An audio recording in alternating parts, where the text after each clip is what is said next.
जय हिंद दोस्तों, welcome to army super classes. This is Aryan Shukla. दोस्तों, सुबह 10 बज चुके हैं। जैसा कि आप सब जानते हैं, डेली सुबह 10 बजे स्पेशल आरपीएफ के लिए क्लास होती है। तो आज की क्लास में हम जीके के 60 इंपॉर्टेंट क्वेश्चन डिस्कस करेंगे विद एक्स्ट्रा फैक्ट। ये सभी टॉप के क्वेश्चन होंगे, इंपॉर्टेंट क्वेश्चन होंगे।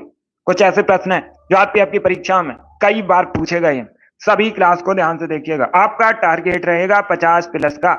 तो क्लास के अंत में बताइएगा कि आपके कितने क्वेश्चन आज निकले। अगर कोई क्वेश्चन नहीं आता है उसे नोट डाउन कर सकते हो। एक्स्ट्रा फैक्ट आपको बताए जाएं, उसे भी ध्यान से सुनिएगा, क्योंकि परीक्षा में उनसे भी क्वेश्चन पूछे जा सकते हैं। चलिए शुरू करते हैं आज की क्लास। इसका आंसर करिए क्वेश्चन नंबर फर्स्ट के लिए। बताइए दोस्तों, कर्नाटका की सबसे लंबी नदी कौन सी है? आपको बताना है कर्नाटका की सबसे लंबी नदी कौन सी है। इसका राइट आंसर क्या होगा? गुड मॉर्निंग सभी को। गुड मॉर्निंग दोस्तों। इसका right answer option number C होगा, Kaveri. Yes, option number C correct answer होगा। सी करेक्ट आंसर है इसका। कर्नाटक की सबसे लंबी नदी पूछी गई है, कावेरी करेक्ट आंसर होगा। कावेरी कर्नाटक की सबसे लंबी नदी है। सभी ने करेक्ट आंसर दिया, वेरी गुड। इस बार आप सभी के राइट आंसर हैं, बहुत अच्छे। इसका आंसर करिए क्वेश्चन नंबर 2 के लिए। बताइए, गहरे समुद्र में पानी का रंग नीला क्यों दिखाई देता है? इसका राइट आंसर क्या होगा? गहरे समुद्र में पानी का रंग नीला किसके कारण होता है? इसका राइट आंसर बताइए। जिसने भी लाइव सेशन को लाइक नहीं किया, लाइक कीजिए, शेयर कीजिए। चैनल पर नए हैं, चैनल को सब्सक्राइब कीजिए, बेल आइकन को प्रेस कीजिए ताकि सभी नोटिफिकेशन आप तक पहुंच सकें। इसका right answer option number B होगा, प्रकाश के प्रकीर्णन की वजह से। यस, ऑप्शन नंबर 20 का राइट आंसर होगा। गहरे समुद्र में पानी का रंग नीला प्रकाश के प्रकीर्णन की वजह से होता है। ऑप्शन नंबर 20 का राइट आंसर होगा। क्वेश्चन नंबर 2 का option number B correct answer होगा। अब इसका आंसर करिए क्वेश्चन नंबर 3 के लिए। सभी जल्दी से आंसर करिए क्वेश्चन नंबर 3 के लिए। बताइए, अस्थियों एवं पेशियों को आपस में कौन जोड़ता है? ये बायोलॉजी से संबंधित क्वेश्चन है। बताइए इसका राइट आंसर क्या होगा? सभी इसका आंसर करिएगा। क्या पूछा गया है? अस्थियों एवं पेशियों को आपस में कौन जोड़ता है? इसका राइट आंसर क्या होगा? बहुत अच्छे। इसका right answer option number B होगा, tendon. Yes, option number B correct answer होगा। बी करेक्ट आंसर है, टेंडन अस्थियों एवं पेशियों को आपस में जोड़ता है। तो इसका right answer option number B होगा। ए करेक्ट आंसर नहीं होगा, बी करेक्ट आंसर होगा। टेंडन करेक्ट आंसर है। ये पूछा हुआ क्वेश्चन है, सीपीओ परीक्षा में पूछा गया था, उसके साथ ही आरआरबी परीक्षा में पूछा गया था। आपके भी एग्जाम में पूछ सकते हैं। तो 20 का राइट आंसर होगा। अब इसका आंसर करिए क्वेश्चन नंबर 4 के लिए। सब इसका आंसर करिए क्वेश्चन नंबर 4 के लिए। बताइए, साइनोकोबालामिन किसका केमिकल नेम है? इसका राइट आंसर बताइए। रासायनिक नाम आपको बताना है, किस विटामिन का है साइनोकोबालामिन। इसका राइट आंसर क्या होगा? गुड, बहुत अच्छे। अभिषेक, कोमल, निक्की, शिव कुमारी, राम कुमारी, लोकेश, शिवम, आप सभी ने राइट आंसर दिए। सीमा, टारगेट, विजय, संजय, रजनीश, कुलदीप, सभी ने राइट आंसर दिया, वेरी गुड। जोगी, कृति, आरुषि, नीरज, बहुत अच्छे। सभी राइट आंसर दिए। इसका right answer option number C होगा। क्या करेक्ट आंसर होगा? Option number C correct answer होगा। आप लोग याद रखिएगा, विटामिन बी 12 का केमिकल नाम होता है साइनोकोबालामिन। तो ऑप्शन नंबर सी इसका राइट आंसर होगा। चलिए आगे बढ़ते हैं। इसका आंसर करिए क्वेश्चन नंबर 5 के लिए। बताइए, पायरिया किस अंग से संबंधित रोग है? इसका राइट आंसर क्या होगा? Yogesh, very good. सभी जल्दी से आंसर करिए क्वेश्चन नंबर 5 के लिए। बताइए इसका राइट आंसर क्या होगा? पायरिया किस अंग से संबंधित रोग है? इसका right answer option number B होगा, दांतों से। Yes, option number B correct answer होगा। सरल क्वेश्चन है, तो 20 का राइट आंसर होगा। जो पायरिया रोग है दांतों से संबंधित है, 20 का राइट आंसर होगा। इसका आंसर करिए क्वेश्चन नंबर 6 के लिए। सभी जल्दी से आंसर करिए क्वेश्चन नंबर 6 के लिए। बताइए इसका राइट आंसर क्या होगा? हिमाचल प्रदेश को राज्य का दर्जा कब मिला था? इसका राइट आंसर क्या होगा? सभी इसका आंसर करिएगा। बताइए, हिमाचल प्रदेश को राज्य का दर्जा कब मिला था? इसका राइट आंसर क्या होगा? बहुत अच्छे, गुड मॉर्निंग। इसका right answer option number C होगा, 1971 में। यस, ऑप्शन नंबर सी इसका राइट आंसर है। 1971 में हिमाचल प्रदेश को राज्य का दर्जा मिला था। तो ऑप्शन नंबर सी इसका राइट आंसर होगा। क्वेश्चन नंबर 6 का जिसने भी ऑप्शन नंबर सी दिया उनका सही उत्तर है 1971 करेक्ट आंसर होगा इसका। 1971 करेक्ट आंसर होगा, बहुत अच्छे। इसका आंसर करिए क्वेश्चन नंबर 7 के लिए। बताइए, अहमदाबाद किस नदी के किनारे स्थित है? सभी इसका आंसर करिए। क्या पूछा गया है? अहमदाबाद किस नदी के किनारे स्थित है? पहली बात तो याद रखिएगा, अगर पूछा जाए अहमदाबाद कहां पर है, गुजरात में। इंपॉर्टेंट क्वेश्चन है। अब दूसरा क्वेश्चन पूछा जाएगा, भारत का मैनचेस्टर किसे कहा जाता है? आप लोग याद रखिएगा, अहमदाबाद को भारत का मैनचेस्टर कहते हैं। दूसरा क्वेश्चन पूछा जाता है परीक्षा में, यूनेस्को की विश्व धरोहर सूची में स्थान बनाने वाला भारत का पहला शहर कौन सा है? तो आप लोग याद रखिएगा, अहमदाबाद भारत का पहला शहर है यूनेस्को की विश्व धरोहर सूची में स्थान बनाने वाला। अभी पूछा गया अहमदाबाद किस नदी के किनारे स्थित है? इसका right answer option number A होगा साबरमती। यस, ऑप्शन नंबर इसका राइट आंसर होगा साबरमती नदी के किनारे बसा है अहमदाबाद। सभी इसका आंसर करिए क्वेश्चन नंबर 8 के लिए। बताइए इसका राइट आंसर क्या होगा क्वेश्चन नंबर 8 का? ट्रक कृषि किससे संबंधित है? इसका राइट आंसर क्या होगा? साग सब्जी से, दूध से, अनाज से या फिर मुर्गी पालन से। इस प्रकार से ऑप्शन है।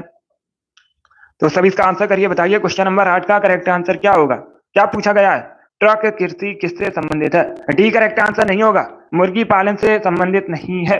डी करेक्ट आंसर नहीं होगा इसका। फिर से आंसर करिएगा। इसका right answer option number A होगा साग सब्जी से। या तो ऑप्शन नंबर ए इसका राइट आंसर होगा। किससे संबंधित है? साग सब्जी से संबंधित है ट्रक कृषि। ऑप्शन नंबर ए इसका राइट आंसर होगा। एमपी पीसीएस की परीक्षा में पूछा हुआ क्वेश्चन है ये, आप लोग याद रखिएगा। साग सब्जी से संबंधित है ट्रक कृषि। ऑप्शन नंबर इसका राइट आंसर होगा। आगे बढ़ते हैं, इसका आंसर करिए क्वेश्चन नंबर 9 के लिए। सभी जल्दी से आंसर करिए क्वेश्चन नंबर 9 के लिए। बताइए कोराड़ के सूर्य मंदिर कहां पर है? इसका राइट आंसर क्या होगा? सभी जल्दी से आंसर करिए क्वेश्चन नंबर 9 के लिए। बताइए इसका राइट आंसर क्या होगा? कोराड़ के सूर्य मंदिर कहां पर है? ओडिशा के पुरी में है। कहां पर है? ओडिशा के पुरी में कोराड़ सूर्य मंदिर है। तो ऑप्शन नंबर 20 का राइट आंसर होगा। जिसने भी क्वेश्चन नंबर 9 का ऑप्शन नंबर बी दिया उनका सही उत्तर है ओडिशा करेक्ट आंसर होगा। अब इसका आंसर करिए क्वेश्चन नंबर 10 के लिए। आर्टिकल से संबंधित क्वेश्चन है। बताइए इसका राइट आंसर क्या होगा? भारतीय संविधान के किस अनुच्छेद के अंतर्गत केंद्र सरकार राज्य सरकार को निर्देश दे सकती है? इसका राइट आंसर क्या होगा? क्या पूछा गया है? भारतीय संविधान के किस अनुच्छेद के अंतर्गत केंद्र सरकार राज्य सरकार को निर्देश दे सकती है? इसका right answer option number A होगा आर्टिकल 256। या तो ऑप्शन नंबर इसका राइट आंसर होगा अनुच्छेद 256 के अंतर्गत केंद्र सरकार राज्य सरकार को निर्देश दे सकती है। ऑप्शन नंबर इसका राइट आंसर होगा। चलिए आगे बढ़ते हैं। यस, जो मीनाक्षी मंदिर है तमिलनाडु के मदुरई में है। अब इसका आंसर करिए क्वेश्चन नंबर 11 के लिए। सब इसका आंसर करिए क्वेश्चन नंबर 11 के लिए। बताइए इसका राइट आंसर क्या होगा? पंच सिद्धांत के लेखक कौन है? इसका राइट आंसर क्या होगा? ज्योतिष शास्त्र से संबंधित बुक है, पुस्तक है पंच सिद्धांत का। आपको बताना है रचयिता कौन है इस पुस्तक के। सभी जल्दी से आंसर करिए। बताइए क्वेश्चन नंबर 11 का करेक्ट आंसर क्या होगा? वेरी गुड दोस्तों, इसका right answer option number A होगा वराहमिहिर। यस, ऑप्शन नंबर इसका राइट आंसर होगा पंच सिद्धांत के रचयिता वराहमिहिर है। ऑप्शन नंबर इसका राइट आंसर है। जिसने भी क्वेश्चन नंबर 11 का ऑप्शन नंबर ए दिया उनका सही उत्तर है। चलिए आगे बढ़ते हैं। इसका आंसर करिए क्वेश्चन नंबर 12 के लिए। बताइए क्वेश्चन नंबर 12 करेक्ट आंसर क्या होगा? स्वामी दयानंद सरस्वती का मूल नाम क्या था? इसका राइट आंसर बताइएगा। क्या पूछा गया है? स्वामी दयानंद सरस्वती का मूल नाम क्या था? इसका right answer option number C होगा मूल शंकर। या तो option number C correct answer होगा स्वामी दयानंद सरस्वती का मूल नाम मूल शंकर था। तो ऑप्शन नंबर सी इसका राइट आंसर है। क्वेश्चन नंबर 12 का जिसने भी ऑप्शन नंबर सी दिया उनका सही उत्तर है मूल शंकर करेक्ट आंसर होगा। अब इसका आंसर करिए क्वेश्चन नंबर 13 के लिए। सभी जल्दी से आंसर करिए क्वेश्चन नंबर 13 के लिए। बताइए मेनिंजाइटिस रोग मुख्यतः किसे प्रभावित करता है? इसका राइट आंसर क्या होगा? सभी जल्दी से आंसर करिए। बताइए इसका राइट आंसर क्या होगा? मेनिंजाइटिस रोग से मुख्यतः कौन सा अंग प्रभावित होता है? इसका राइट आंसर होगा ऑप्शन नंबर डी ब्रेन, मस्तिष्क। या तो option number D correct answer होगा मेनिंजाइटिस रोग मुख्यतः ब्रेन को प्रभावित करता है। तो ऑप्शन नंबर डी इसका राइट आंसर होगा। अब इसका आंसर करिए क्वेश्चन नंबर 14 के लिए। आपको बताना है पंचायती राज किस सूची का विषय है? इसका राइट आंसर क्या होगा दोस्तों? सभी जल्दी से आंसर करिए। बताइए पंचायती राज किस सूची का विषय है? इसका राइट आंसर बताइए। संघ सूची, राज सूची, समवर्ती सूची या फिर नन ऑफ दीज। गुड।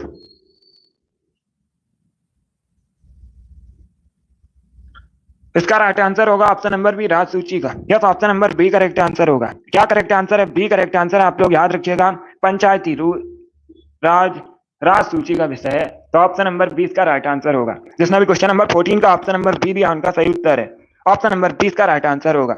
अब इसका आंसर करिए क्वेश्चन नंबर 15 के लिए। बताइए गुप्त काल के दौरान सोने के सिक्कों को किस नाम से जाना जाता था? इसका राइट आंसर क्या होगा? सभी इसका आंसर करिए। बताइए दोस्तों करेक्ट आंसर क्या होगा? गुप्त काल के दौरान सोने के सिक्कों को किस नाम से जाना जाता था? इसका राइट आंसर आपको बताना है। तो सभी इसका आंसर करिए। बताइए क्वेश्चन नंबर 15 का करेक्ट आंसर क्या होगा? इसका right answer option number D होगा।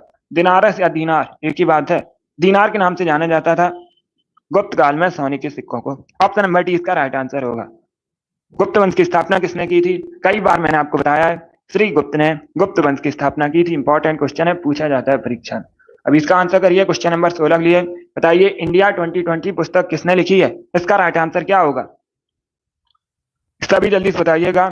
इंडिया 2020 पुस्तक किसके द्वारा लिखी गई है? लेखक आपको बतानी है। इसका राइट आंसर क्या होगा दोस्तों? बहुत अच्छे, तो ऑप्शन को पढ़ लीजिए, उसके बाद ही आंसर करिए। जल्दबाजी में आंसर नहीं लेना है। इसका right answer option number A होगा, एपीजे अब्दुल कलाम ने। या तो ऑप्शन नंबर ए इसका राइट आंसर होगा। एपीजे अब्दुल कलाम ने इंडिया 2020 पुस्तक लिखी है। ऑप्शन नंबर ए इसका राइट आंसर होगा। इसके साथ ही आप लोग याद रखिएगा, एक पुस्तक और पूछी जाती है, क्वेश्चन पूछा जाता है, विंग्स ऑफ फायर नामक पुस्तक किसने लिखी है? तो आप लोग याद रखिएगा, विंग्स ऑफ फायर पुस्तक भी एपीजे अब्दुल कलाम ने लिखी है। इनको भारत का मिसाइल मैन कहा जाता है। एपीजे अब्दुल कलाम को भारत के पूर्व राष्ट्रपति हैं और भारत के साइंटिस्ट भी थे। चलिए आगे बढ़ते हैं। इसका आंसर करिए क्वेश्चन नंबर 17 के लिए। बताइए त्रिपिटक किसका धार्मिक ग्रंथ है? इसका राइट आंसर क्या होगा? सभी इसका आंसर करिएगा। त्रिपिटक किसका धार्मिक ग्रंथ है, किस धर्म से संबंधित है, ये पूछा गया है। इसका राइट आंसर बताइए। इसका right answer option number A होगा, बौद्ध धर्म से संबंधित है। क्या तो ऑप्शन नंबर ए इसका राइट आंसर होगा।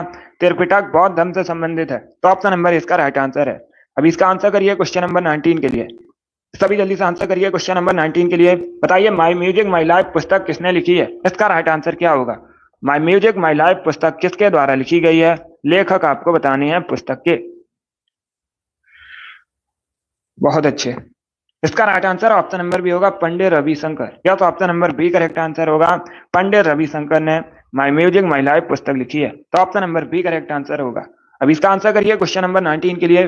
बताइए निम्न में से कौन जहरीला सांप नहीं है? चार ऑप्शन दिए गए हैं, बताइए इनमें कौन सा जहरीला सांप नहीं है? कोबरा, वाइपर, कोरल स्नेक या फिर अजगर। इस प्रकार से ऑप्शन हैं, तो सभी इसका आंसर करिए। बताइए क्वेश्चन नंबर 19 का करेक्ट आंसर क्या होगा? बहुत अच्छे, गुड। इसका राइट आंसर होगा ऑप्शन नंबर डी, अजगर। या तो ऑप्शन नंबर डी इसका राइट आंसर होगा। अजगर जहरीला सांप नहीं होता है, ऑप्शन नंबर डी इसका राइट आंसर होगा। बाकी आप लोग याद रखिएगा, कोबरा, वाइपर, कोरल स्नेक ये सभी जहरीले सांप हैं, तो ऑप्शन नंबर डी इसका राइट आंसर होगा। अब इसका आंसर करिए क्वेश्चन नंबर 20 के लिए। बताइए सूर्य का प्रकाश पृथ्वी तक पहुंचने में कितना समय लेता है? सभी इसका आंसर करिएगा। गुड। सूर्य का प्रकाश पृथ्वी तक पहुंचने में कितना समय लेता है? इसका राइट आंसर बताइएगा।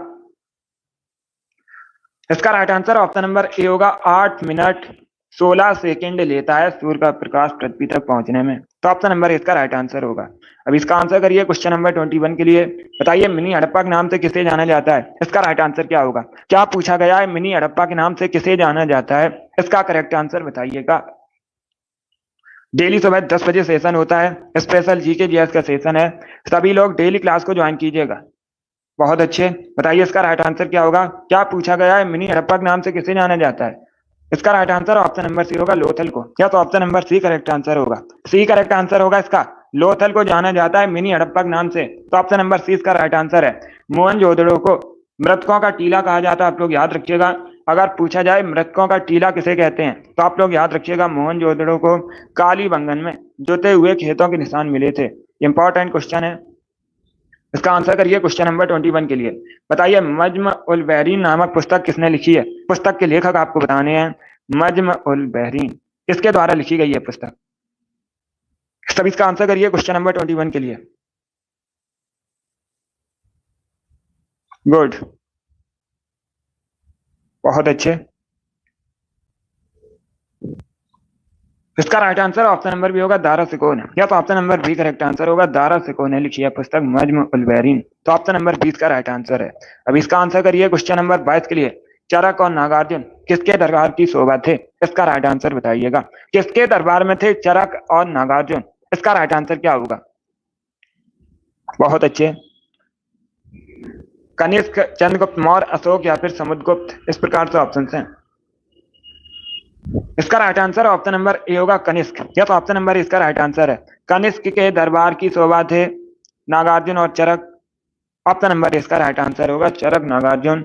कनिष्क के दरबार की शोभा थी। अब पूछा जाता है कनिष्क किस वंश से संबंधित है? कुषाण वंश के राजा थे। आप लोग याद रखिए। अब इसका आंसर करिए क्वेश्चन नंबर 24 के लिए।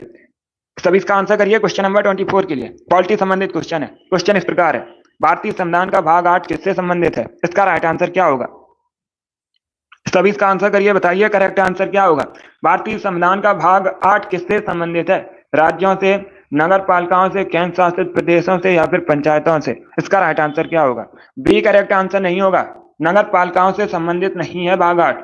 आप लोग याद रखिएगा, अगर नगर पालिकाओं से संबंधित पूछा जाता तो सभी लोग याद रखिए भाग 9A। भाग 9A नगर पालिकाओं से संबंधित है। यहाँ पर क्या पूछा गया है? भाग 8 किससे संबंधित है? सी करेक्ट आंसर होगा इसका केंद्र शासित प्रदेशों से। या तो option number C correct answer होगा केंद्र शासित प्रदेशों से संबंधित है भाग 8। ऑप्शन नंबर सी इसका राइट आंसर है। अब इसका आंसर करिए क्वेश्चन नंबर 25 के लिए। बताइए ट्रेन टू पाकिस्तान नामक पुस्तक किसने लिखी है? इसका राइट आंसर क्या होगा? सभी इसका आंसर करिए, बताइए करेक्ट आंसर क्या होगा। ट्रेन टू पाकिस्तान नामक पुस्तक किसने लिखी है? राइट आंसर होगा option number B Khushwant Singh ने। या तो option number B correct answer होगा खुशवंत सिंह ने ट्रेन टू पाकिस्तान नामक पुस्तक लिखी है। ऑप्शन नंबर 20 का राइट आंसर होगा खुशवंत सिंह करेक्ट आंसर होगा। चलिए आगे बढ़ते हैं। बहुत अच्छे, वेरी गुड दोस्तों। इसका आंसर करिए क्वेश्चन नंबर 26 के लिए। बताइए जबलपुर किस नदी के किनारे बसा है? मध्य प्रदेश का नगर है जबलपुर। अभी आपको बताना है किस नदी के किनारे बसा है जबलपुर। इसका राइट आंसर क्या होगा? इसका राइट आंसर होगा ऑप्शन नंबर डी नर्मदा नदी के किनारे बसा है। या तो option number D correct answer होगा नर्मदा नदी के किनारे बसा है जबलपुर। तो ऑप्शन नंबर डी इसका राइट आंसर है। इसका आंसर करिए क्वेश्चन नंबर 27 के लिए। सभी इसका आंसर करिए क्वेश्चन नंबर 27 के लिए। क्वेश्चन इस प्रकार है, भारतीय राष्ट्रीय कांग्रेस का 1905 में कब 1905 में बनारस अधिवेशन हुआ था?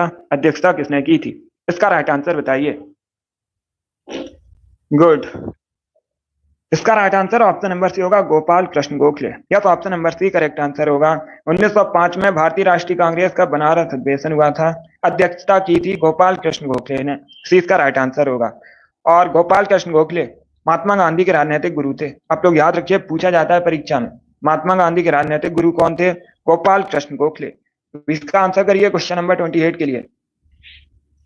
सभी जल्दी से आंसर करिए क्वेश्चन नंबर 28 के लिए। बताइए विश्व में सबसे अधिक अंगूर का उत्पादन कहां पर होता है? इसका राइट आंसर क्या होगा? इटली, फ्रांस, भारत या फिर चाइना? इस प्रकार से ऑप्शन हैं।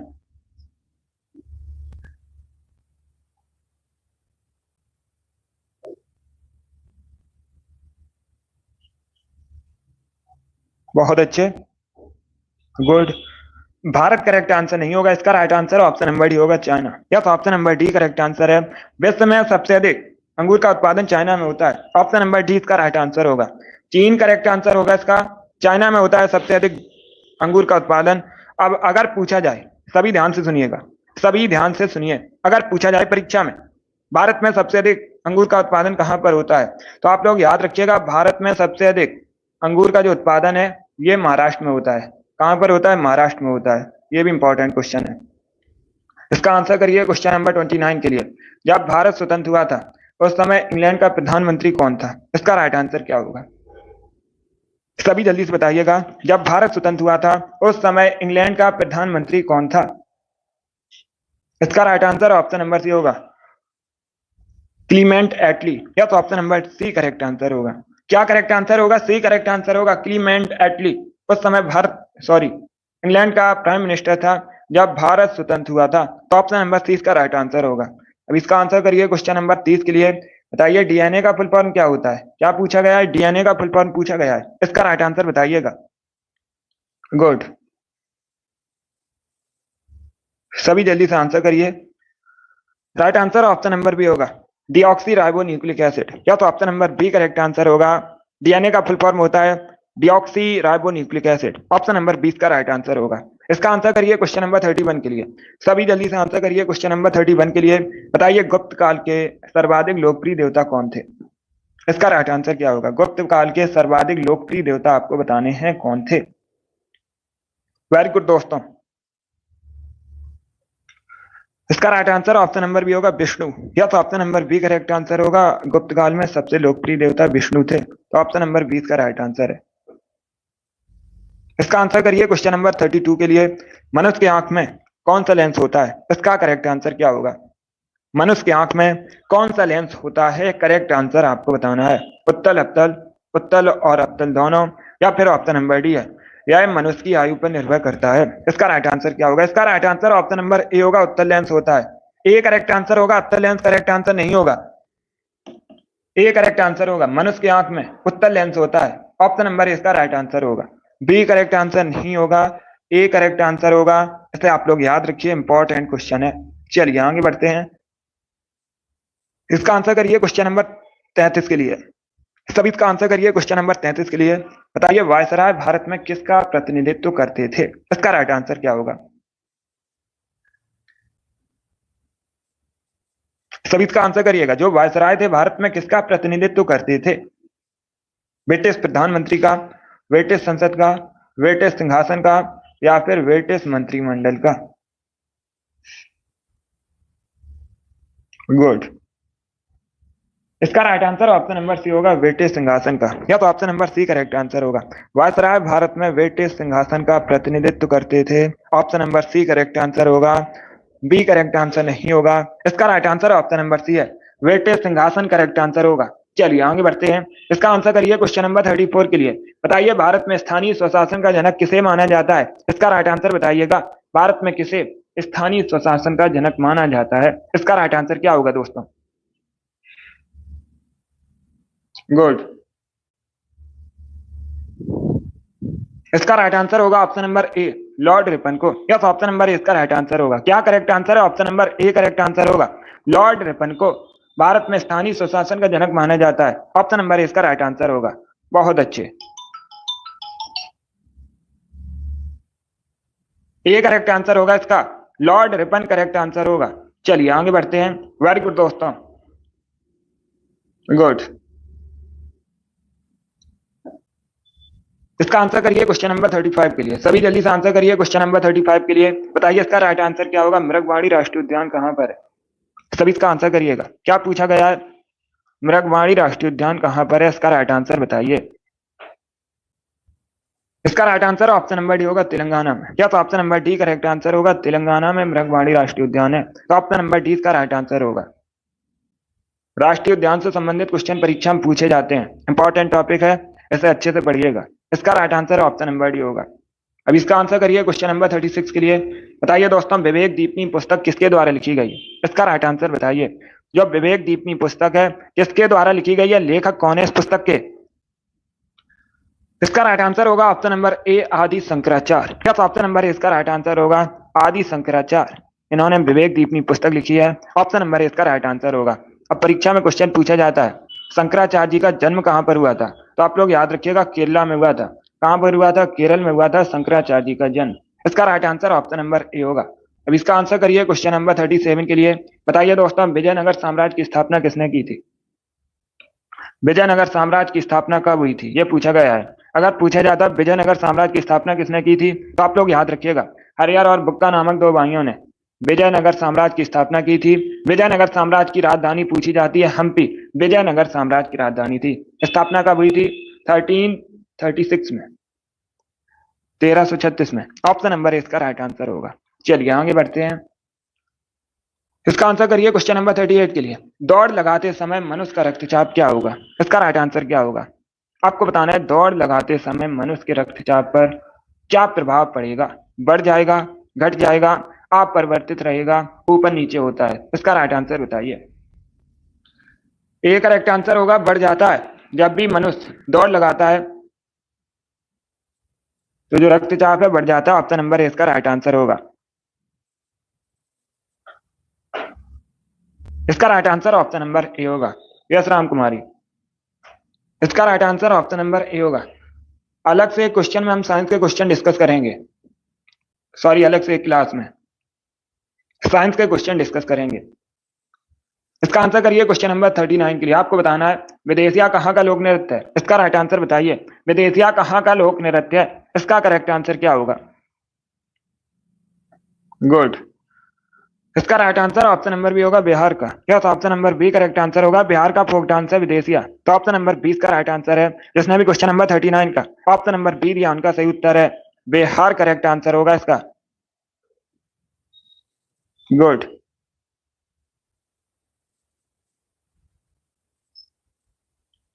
परीक्षा तक आपको जीके की पूरी तैयारी करवा दी जाएगी, आप निश्चिंत रहिएगा। साइंस या फिर किसी भी सब्जेक्ट के क्वेश्चन होंगे, सभी की तैयारी आपको करवा दी जाएगी परीक्षा तक, आप लोग निश्चिंत रहिएगा। डेली क्लास को ज्वाइन कीजिए। इसका right answer option number B होगा, बिहार। चलिए आगे बढ़ते हैं। अब इसका आंसर करिए क्वेश्चन नंबर 40 के लिए। सभी जल्दी से आंसर करिए क्वेश्चन नंबर 40 के लिए। बताइए भारत में राजनीतिक शक्ति का प्रमुख स्रोत क्या है? इसका राइट आंसर क्या होगा? सभी इसका आंसर करिएगा। आरुषि डेली क्लास को ज्वाइन कीजिएगा। इसका आंसर क्या होगा क्वेश्चन नंबर 40 का? क्या पूछा गया है? भारत में राजनीतिक शक्ति का प्रमुख स्रोत। तो option number A correct answer होगा, भारत की जनता। या तो ऑप्शन नंबर इसका राइट आंसर है, जो भारत की जनता है राजनीतिक शक्ति का प्रमुख स्रोत है। तो ऑप्शन नंबर इसका राइट आंसर है। अब इसका आंसर करिए क्वेश्चन नंबर 41 के लिए। सभी जल्दी से आंसर करिए क्वेश्चन नंबर 41 के लिए। बताइए इसका राइट आंसर क्या होगा? वायु की गति मापने के लिए किस यंत्र का प्रयोग किया जाता है? आपको बताना है वायु की गति मापने के लिए किस यंत्र का प्रयोग किया जाता है। इसका right answer option number D होगा, एनीमोमीटर। या तो option number D correct answer होगा। क्या करेक्ट आंसर है? Option number D correct answer होगा। वायु की गति मापने के लिए एनीमोमीटर का प्रयोग किया जाता है।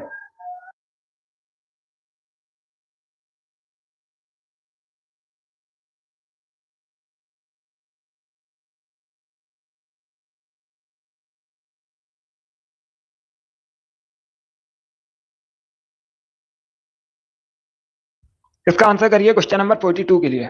सभी जल्दी से आंसर करिए क्वेश्चन नंबर 42 के लिए। बताइए इसका राइट आंसर क्या होगा? चंद्रमा पर एक व्यक्ति के भार पर क्या असर पड़ेगा? आपको बताना है चंद्रमा पर एक व्यक्ति के भार पर क्या असर पड़ेगा। इसका राइट आंसर होगा ऑप्शन नंबर बी, घट जाएगा। या तो option number B correct answer होगा, चंद्रमा पर किसी व्यक्ति का जो भार है वो घट जाता है। तो option number B correct answer होगा। अब इसका आंसर करिए क्वेश्चन नंबर 43 के लिए। बताइए संसद के समक्ष भारत का जो वार्षिक बजट है कौन प्रस्तुत करता है? इसका राइट आंसर क्या होगा? सभी जल्दी से आंसर करिए। बताइए इसका राइट आंसर क्या होगा? संसद के समक्ष भारत का वार्षिक बजट कौन प्रस्तुत करता है? इसका राइट आंसर आपको बताना है। बी करेक्ट आंसर होगा, फाइनेंस मिनिस्टर, वित्त मंत्री। या तो option number B correct answer होगा, संसद के समक्ष भारत का वार्षिक बजट फाइनेंस मिनिस्टर, वित्त मंत्री प्रस्तुत करता है। तो ऑप्शन नंबर 20 का राइट आंसर होगा। जिसने भी क्वेश्चन नंबर 43 का ऑप्शन नंबर बी दिया उनका सही उत्तर है वित्त मंत्री करेक्ट आंसर होगा। बहुत अच्छे। इसका आंसर करिए क्वेश्चन नंबर 44 के लिए। बताइए भारत में रक्षा सेनाओं का सुप्रीम कमांडर कौन है? इसका राइट आंसर क्या होगा? भारत में रक्षा सेनाओं का सुप्रीम कमांडर पूछा गया है। इसका right answer option number B होगा, राष्ट्रपति। Yes, option number B correct answer होगा। क्या करेक्ट आंसर होगा? बी करेक्ट आंसर होगा, भारत में रक्षा सेनाओं का सुप्रीम कमांडर राष्ट्रपति होता है। तो ऑप्शन नंबर 20 का राइट आंसर होगा। अब इसका आंसर करिए क्वेश्चन नंबर 45 के लिए। बताइए ध्यानचंद ट्रॉफी किस खेल से संबंधित है? इसका राइट आंसर क्या होगा दोस्तों? ध्यानचंद ट्रॉफी किस खेल से संबंधित है? इसका करेक्ट आंसर आपको बताना है। ए करेक्ट आंसर होगा, हॉकी संबंधित है। या तो ऑप्शन नंबर इसका राइट आंसर है, हॉकी से संबंधित है ध्यानचंद ट्रॉफी। तो ऑप्शन नंबर इसका राइट आंसर है। जिसने भी क्वेश्चन नंबर 45 का ऑप्शन नंबर ए दिया उनका सही उत्तर है हॉकी करेक्ट आंसर होगा। अब इसका आंसर करिए क्वेश्चन नंबर 46 के लिए। बताइए दोस्तों ताप का एसआई मात्रक इनमें से क्या है? चार ऑप्शन आपको दिए गए हैं, ये साइंस से संबंधित क्वेश्चन है। बताइए इसका राइट आंसर क्या होगा? निम्न में से ताप का एसआई मात्रक क्या है? मोल, एम्पियर, कैडला या फिर केल्विन। इस प्रकार से ऑप्शन हैं। इसका right answer option number D होगा, kelvin. Yes, option number D correct answer होगा। ताप का एसआई मात्रक केल्विन है। तो ऑप्शन नंबर डी इसका राइट आंसर है। इसमें भी क्वेश्चन नंबर 46 का ऑप्शन नंबर डी दिया उनका सही उत्तर है केल्विन करेक्ट आंसर होगा। अब इसका आंसर करिए क्वेश्चन नंबर 47 के लिए। बताइए धन विधेयक से संबंधित अनुच्छेद कौन सा है? कोई विधेयक धन विधेयक है या नहीं, इसका डिसीजन कौन लेता है? तो आप लोग याद रखिएगा, लोकसभा अध्यक्ष। कौन? लोकसभा अध्यक्ष। स्पीकर भी बोला जाता है लोकसभा अध्यक्ष को। तो लोकसभा अध्यक्ष डिसीजन लेते हैं कोई विधेयक धन विधेयक है या नहीं। इसके साथ ही आप लोग याद रखिएगा, एक क्वेश्चन और पूछा जाता है परीक्षा में, धन विधेयक किस सदन में पेश किया जाता है? तो आप लोग याद रखिएगा, लोकसभा में प्रस्तुत किया जाता है धन विधेयक। सभी याद रखिएगा, अनुच्छेद 110 धन विधेयक से संबंधित है। इसका आंसर करिए क्वेश्चन नंबर 48 के लिए। बताइए किसके शासनकाल को प्राचीन भारत का स्वर्णिम काल कहते हैं? इसका राइट आंसर आपको बताना है। किसके शासनकाल को प्राचीन भारत का स्वर्णिम काल कहा जाता है? सभी जल्दी से आंसर करिए क्वेश्चन नंबर 48 के लिए। इसका right answer option number A होगा, गुप्त शासन को। या तो option number A correct answer होगा।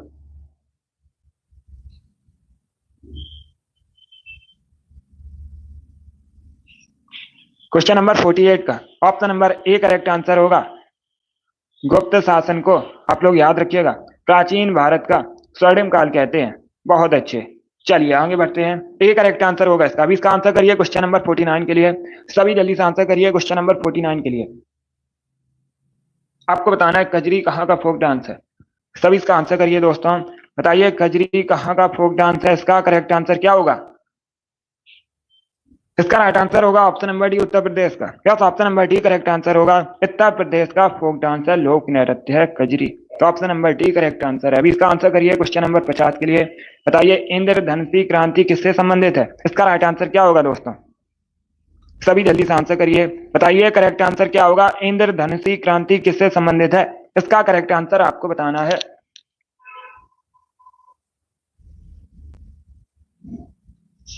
इसका right answer option number D होगा इन सभी से। Yes option number D correct answer होगा। हरित क्रांति, श्वेत क्रांति, नील क्रांति, इन सभी से संबंधित है हरित क्रांति। तो ऑप्शन नंबर डी इसका राइट आंसर है। जिसने भी क्वेश्चन नंबर 50 का ऑप्शन नंबर डी दिया उनका सही उत्तर है। Yes option number D correct answer होगा ये सभी। अब इसका आंसर करिए क्वेश्चन नंबर 51 के लिए। बताइए कैल्शियम किसकी वृद्धि में सहायक होता है। इसका राइट आंसर क्या होगा। कैल्शियम किसकी वृद्धि में सहायक होता है। इसका राइट आंसर आपको बताना है। तो सभी इसका आंसर करिए क्वेश्चन नंबर 51 के लिए। इसका right answer option number B होगा, हड्डियों की वृद्धि में। Yes option number B correct answer होगा। हड्डियों की वृद्धि में सहायक होता है कैल्शियम। ऑप्शन नंबर 20 का राइट आंसर होगा। अब इसका आंसर करिए क्वेश्चन नंबर 52 के लिए। बताइए रूल ऑफ लॉ से क्या तात्पर्य है। इसका राइट आंसर क्या होगा। रूल ऑफ लॉ से क्या तात्पर्य है। इसका करेक्ट आंसर बताइए। गुड। अब देखिएगा एक परीक्षा में एक क्वेश्चन पूछा जाता है, कौन सा अनुच्छेद रूल ऑफ लॉ का विस्तृत उल्लेख करता है। तो आप लोग याद रखिएगा अनुच्छेद 14, आर्टिकल 14 रूल ऑफ लॉ का विस्तृत उल्लेख करता है। इसका राइट आंसर होगा ऑप्शन नंबर सी कि कानून अमीर और गरीब के बीच भेदभाव नहीं करता है। ऑप्शन नंबर सी इसका राइट आंसर होगा। जिसने भी क्वेश्चन 52 का ऑप्शन नंबर सी दिया उनका सही उत्तर है। Yes option number C correct answer होगा। अब इसका आंसर करिए क्वेश्चन नंबर 53 के लिए। बताइए वर्तमान में टेस्ला कंपनी के सीईओ कौन है। इसका राइट आंसर क्या होगा। वर्तमान में आपको बताना है टेस्ला कंपनी के सीईओ कौन है। इसका राइट आंसर होगा option number C Elon Musk. Yes option number C correct answer होगा। एलन मस्क वर्तमान में टेस्ला कंपनी के सीईओ हैं। ऑप्शन नंबर सी इसका राइट आंसर है। अब देखिए बाकी अगर हम ऑप्शन की बात करें, मार्क जुकरबर्ग इन्होंने फेसबुक की स्थापना की थी, कई बार मैंने आपको बताया भी है। और वर्तमान में फेसबुक का नाम मेटा हो चुका है। सुंदर पिचाई वर्तमान में गूगल के सीईओ हैं। ऑप्शन नंबर डी को देखिएगा। सत्या नडेला वर्तमान में माइक्रोसॉफ्ट के सीईओ है। तो चार ऑप्शन को याद रखिए, इंपॉर्टेंट है। अभी इसका आंसर करिए क्वेश्चन नंबर 54 के लिए। आपको बताना है इंटरपोल का मुख्यालय कहां पर है। सभी इसका आंसर करिए। बताइए इंटरपोल का मुख्यालय कहां पर है। इसका राइट आंसर क्या होगा दोस्तों। बहुत अच्छे। इसका right answer option number C होगा, लियोन में। Yes option number C correct answer होगा। फ्रांस के लियोन में इंटरपोल का मुख्यालय है। तो ऑप्शन नंबर सी इसका राइट आंसर है। जिसने भी क्वेश्चन नंबर 54 का ऑप्शन नंबर सी दिया उनका सही उत्तर है। अभी इसका आंसर करिए क्वेश्चन नंबर 55 के लिए। बताइए बद्रीनाथ मंदिर कहां पर है। सभी इसका आंसर करिएगा। विष्णु के एक रूप बद्री विशाल की पूजा की जाती है बद्रीनाथ मंदिर में। कहां पर है। उत्तराखंड में। सी इसका राइट आंसर होगा। Yes option number C correct answer होगा। उत्तराखंड में बद्रीनाथ मंदिर है। ऑप्शन नंबर सी इसका राइट आंसर है। सभी क्वेश्चन नंबर 56 के लिए आंसर करिएगा। बताइए दोस्तों रिएक्टर स्केल का प्रयोग क्या मापने के लिए किया जाता है। इसका राइट आंसर क्या होगा। सभी जल्दी से बताइए रिएक्टर स्केल का प्रयोग क्या मापने में किया जाता है। इसका right answer option number C होगा, भूकंप की तीव्रता। Yes option number C correct answer होगा। भूकंप की तीव्रता मापने में प्रयोग किया जाता है रिएक्टर स्केल। तो ऑप्शन नंबर सी इसका राइट आंसर है। 57 के लिए आंसर करिए। सीडी का फुल फॉर्म बताइए। What is the full form of CD. CD का फुल फॉर्म आपको बताना है। इसका right answer option number A होगा, कॉम्पैक्ट डिस्क। या तो option number A correct answer होगा। क्या करेक्ट आंसर होगा। Option number A correct answer है। सीडी का फुल फॉर्म होता है compact disc. Option number A इसका राइट आंसर है। इसका आंसर करिए क्वेश्चन नंबर 58 के लिए। बताइए सौर मंडल की खोज किसने की थी। इसका राइट आंसर बताइएगा। सौर मंडल की खोज किसने की थी। इसका राइट आंसर क्या होगा। ए करेक्ट आंसर होगा, Copernicus. Yes option number A इसका राइट आंसर होगा। कॉपरनिकस ने सौर मंडल की खोज की थी। ऑप्शन नंबर ए इसका राइट आंसर है। चलिए आगे बढ़ते हैं। अब इसका आंसर करिए क्वेश्चन नंबर 59 के लिए। इंडिया फॉर इंडियंस किताब को किसने लिखा है। इसका राइट आंसर बताइए। इंडिया फॉर इंडियंस किताब को किसके द्वारा लिखा गया है। इसका right answer option number A होगा, सी आर दास ने। Yes, option number A correct answer होगा। क्या करेक्ट आंसर है? Option number A correct answer है। सी आर दास ने इंडिया फॉर इंडियन किताब को लिखा है, तो ऑप्शन नंबर ए इसका राइट आंसर होगा। देश बंधु के नाम से भी जाना जाता था सी आर दास को। आप लोग याद रखिए, परीक्षा में क्वेश्चन पूछा जाएगा देश बंधु के नाम से किसे जाना जाता था, तो याद रखिएगा सी आर दास को। बहुत अच्छे। इसका आंसर करिए। क्वेश्चन नंबर 60 के लिए आज का लास्ट क्वेश्चन है, आपको बताना है वानखेड़े स्टेडियम कहां पर है। इसका करेक्ट आंसर क्या होगा? सभी जल्दी से आंसर करिए, बताइए वानखेड़े स्टेडियम कहां पर है। इसका राइट आंसर होगा ऑप्शन नंबर ए, मुंबई में। तो ऑप्शन नंबर ए इसका राइट आंसर है, मुंबई में वानखेड़े स्टेडियम है। तो ऑप्शन नंबर ए इसका राइट आंसर है। बहुत अच्छे, गुड। चलिए दोस्तों, आज की क्लास में हमने जीके के 60 इंपॉर्टेंट क्वेश्चन डिस्कस किए with extra fact. I hope आप सभी को ये क्वेश्चन समझ आए होंगे। सो क्लास को लाइक कीजिए, शेयर कीजिए, चैनल पर नए हैं चैनल को सब्सक्राइब कीजिए, बेल आइकन को प्रेस कीजिएगा ताकि सभी नोटिफिकेशन आप तक पहुंच सके। डेली सुबह 10 बजे सेशन होता है, स्पेशल जीके जीएस का सेशन है। सभी लोग डेली सेशन को ज्वाइन कीजिएगा। अगली क्लास होगी शाम को 3 बजे, वैसे भी आप लोग ज्वाइन कीजिए। पसंद आए लाइक कीजिए, शेयर कीजिए, चैनल पर नए हैं चैनल को सब्सक्राइब कीजिए, बेल आइकन को प्रेस कीजिए ताकि सभी नोटिफिकेशन आप तक पहुंच सकें। चलिए, thank you guys, thank you for watching.